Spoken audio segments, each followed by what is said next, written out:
Hi, my name is Diana Brazil, and I am a professional tailor. Started sewing when I was 18 years old in the costume shop. I was a theater major, and I graduated 4 years later with my degree in costume design.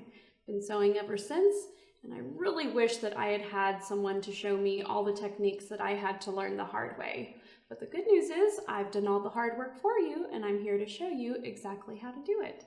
So I'm really excited to share my training videos with you. Remember to measure twice, cut once.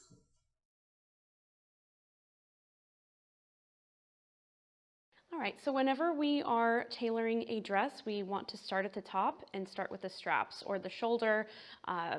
This allows us to bring everything up. The straps really affect a lot of the fit of a dress.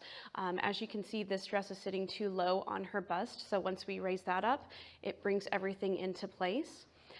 It also will bring her waist up and the length, so that's also important to start with the top because a dress can get too short if you were to not take up the straps and hem it, and vice versa. So we're going to start with the top, and as you can see, it's just sitting too low on her bust. The waist is probably about 2 inches too low, so just bringing that up, we see all of our slack and our excess. So I'm going to turn her. And I always pin a strap from the back. It allows your client to see a nice, clean, finished product in the front, and we're going to use a safety pin. I like to use a safety pin on pretty much everything except for the hem. I will use a yellow straight pin for that. But anytime you're working with the bodice or the skirt, it's nice to use a safety pin.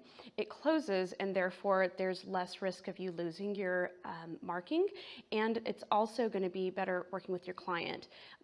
If you're using a straight pin, they oftentimes will move and they'll scratch themselves with the pin. So we are going to use our safety pin and dig in that excess right into the dress to anchor it there.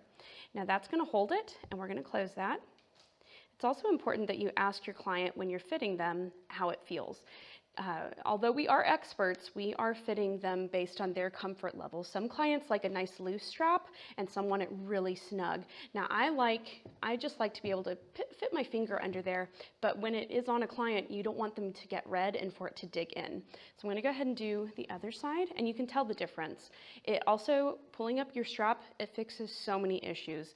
It brings in that bust line and pulls that nice and taut, and this side is really gaping open, it's just too big. It also brought her side seam and her arm side, which is right here. It brings all of that up, so that fits much more properly now. So let's do the other side. And you want to pin the same amount as you pinned up on the other side. So I'm referencing what I've already pinned on this side so that I get the same amount. Now, some people are slightly uneven. It's not uncommon that you find a client that's not a perfect specimen, as I like to say.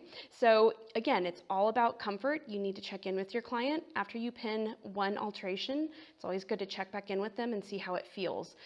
We want the garment to fit how they want it to fit. So you can also put your fingers under there, and that's a good place, good way to tell if it's the same amount. That feels good. So that has brought up everything. It's lifted her waist, it's lifted the bust, it's also lifted the length of the dress. So that is how to pin up a spaghetti strap. Again, I always pin in the back for a nice clean visual for the client when they're standing in front of the mirror.